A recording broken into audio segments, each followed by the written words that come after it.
বিশ্ববিদ্যালয় নামে ক্রয় করা প্রথমে আমাদের শ্যামলীর ক্যাম্পাস, এটা আমাদের বিশ্ববিদ্যালয়ের নামে, যার বাজার মূল্য বর্তমানে 30 কোটি টাকা।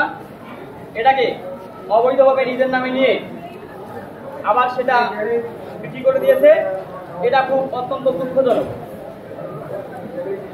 2 নম্বর বিষয় হচ্ছে বিভিন্ন খাতে উন্নয়নের নামে অর্থ আত্মসাৎ, বিশ্ববিদ্যালয়ের সরঞ্জাম ওয়েস্টেজ মালামাল যেগুলো নিজের কোম্পানিতে নিয়ে চলে গেছেন কোনো প্রকার টাকা ছাড়া, যার মূল্য লক্ষ লক্ষ টাকা। এখন পর্যন্ত নিজস্ব প্রতিষ্ঠান ফরচুন চিপারে কোটি কোটি টাকা অবৈধভাবে পাঠানো। কিছুদিন আগে আমাদের ইউনিভার্সিটিতে নাকি ফান্ড নাই, সেখান থেকে 5 কোটি টাকা নিয়ে এসছে কোনো প্রকার ডকুমেন্ট ছাড়া। কোনো রিকোয়েশন ছাড়া ট্রাস্টি বোর্ডের লোকজন সব ধরনের অর্থনৈতিক কাজ করে যা অবৈধ, ওই টাকা নিজের মতো করে উত্তোলন করা যাবে আইনি। শুধুমাত্র একটি পেন ড্রাইভের কথাই বলি, একটি পেন ড্রাইভের দাম 700 টাকা, তার বাজার মূল্য বর্তমান আছে 350 থেকে 400 টাকা। এখানেই 300 থেকে 400 টাকার দুর্নীতি। একটা পেন ড্রাইভের দুর্নীতি যদি 400 টাকা হয়, তাহলে আপনি বোঝেন এই 10 মাসে যতগুলো কাজ করেছে প্রত্যেকটা পেপার আপনি লক্ষ্য করে দেখতে পারবেন, যেখানে প্রত্যেক টাকাতে দুর্নীতি। কোনো নোটিশ ছাড়া বেআইনিভাবে স্টাফদের চাকরিচ্যুত করা। আমরা পার্সাস থেকে খবর পেতাম যে এখানে দুর্নীতি হচ্ছে, কিন্তু তাদের মাধ্যমে আমরা জানতাম না। সেই খবর তারা জানার পর পার্সাস থেকে সেই আমাদের ভাই এবং বোনদেরকে 13 বছর হলে তারা চাকরি করে, তাদেরকে চাকরিচ্যুত করা হয়েছে কোনো প্রকার নোটিশ ছাড়া।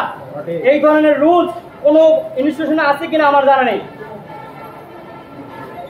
শিক্ষার্থীদের নানা মহল থেকে প্রাণনাশের হুমকি, যা অত্যন্ত দুঃখজনক এবং ঘৃণিত কাজ।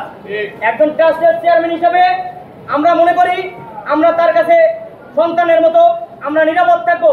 আজকে রাস্তাঘাটে হাঁটতে পারি না, অমুক নেতার বোন তমুক নেতার বোন নেতারে ফোন করে একদম বাসায় দিয়ে ফেলে যে তোমরা এই ধরনের কাজ করবে না।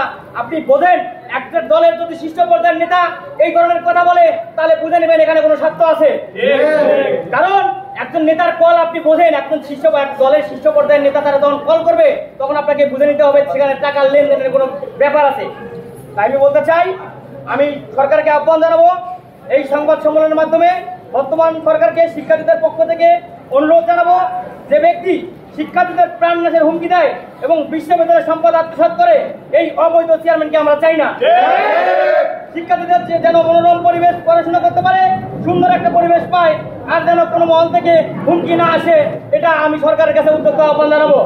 ইউজিসি থেকে আমাদের আর্জেন্ট একটা মানে কমিটি করে তারা খুব রিসেন্ট কমিটি এখানে পাঠাবে তদন্তের জন্য। আমাদের সাথে ইউজিসি চেয়ারম্যান স্যারের সাথে কথা হয়ে গেছে অলরেডি। আর একটা কথা হচ্ছে যে এখানে সবথেকে ইন্টারেস্টিং বিষয় হচ্ছে ইউজিসি থেকে আমাদের জানাইছে যে বর্তমান যে নিজেকে চেয়ারম্যান দাবি করে এই আসনে বসে আছে ইউনিভার্সিটিতে, উনি আদৌ কোনো চেয়ারম্যানের রিকমেন্ডেশন পায়নি। হাইকোর্ট থেকে সেটা বন্ধ করে দেওয়া হয়েছে, একবারে বন্ধ করে দিয়েছে।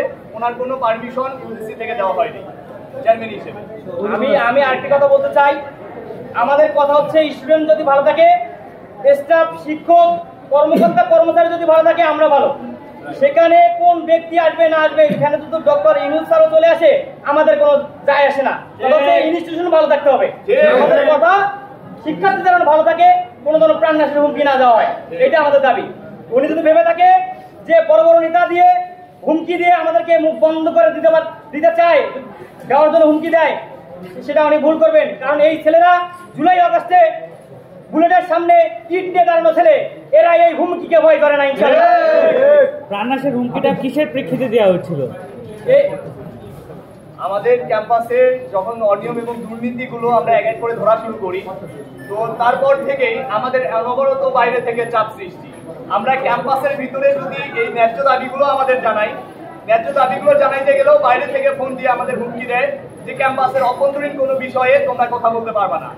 আমরা এই ক্যাম্পাসের স্টুডেন্ট, এখানে ভালো মন্দ দেখার দায়িত্ব আমি আমার অথরিটিকে জানাইতেই পারি, কিন্তু অথরিটি এই কথাটা প্রশাসন হয়তো বা আমাদের ক্যাম্পাসের যে প্রশাসন আছে তারা আমাদের তলব করতে পারে বা আমাদের বলতে পারে, একটা নেগোসিয়েশন করতে পারে, কিন্তু এই কথাটা ডিরেক্ট চলে যায় বাইরে। এমনকি বাইরে থেকে ফোন আসে আমাদের, এসে বলে যে এইসব কাজ করা যাবে না। এটা তো গৃহীত কাজ ভাই। এই কাজটা ক্যাম্পাসে আওয়ামী লীগের আমলও করতে পারে নাই, যেটা বর্তমান সিচুয়েশনে হচ্ছে। আপনারা বারবারই একজন নেতার কথা বলছেন, যদি একটু বলতে চান আর কি যে কোন নেতা আপনাকে ফোন দিয়েছিল? এটা ইন্ডিভিজুয়াল কোনো নেতা নাই, আমাদের আননোন নাম্বার থেকে ফোন আসে, ফোন এসে বলে যে তোমরা কোনো নেতা কথা কিভাবে বলবে আসলে না। আইডেন্টিফাই করলেন? জি। ইন্ডিভিজুয়াল আমিও ফোন দিতে পারি, নেতা কিভাবে আইডেন্টিফাই করলেন?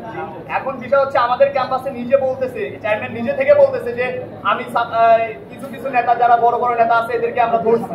এখন এই সব নেতা নাম নাম আমাদের হাইড করে, কিন্তু বলছে যে তোমরা যাদের পিছনে রাজনীতি করো না কেন, যাদের পিছনে তোমরা যাবা সেই বড় নেতারে আমরা প্যাকেট করে নিই। আপনারা সাংবাদিক ভাইয়েরা অবশ্যই অবাক হয়ে যাবেন আপনাদেরই করতে হবে। যে পর্যায়ের নেতারা কল করছে, আমাদের মতো ছেলেরা তাদের কাছে কিছুই না।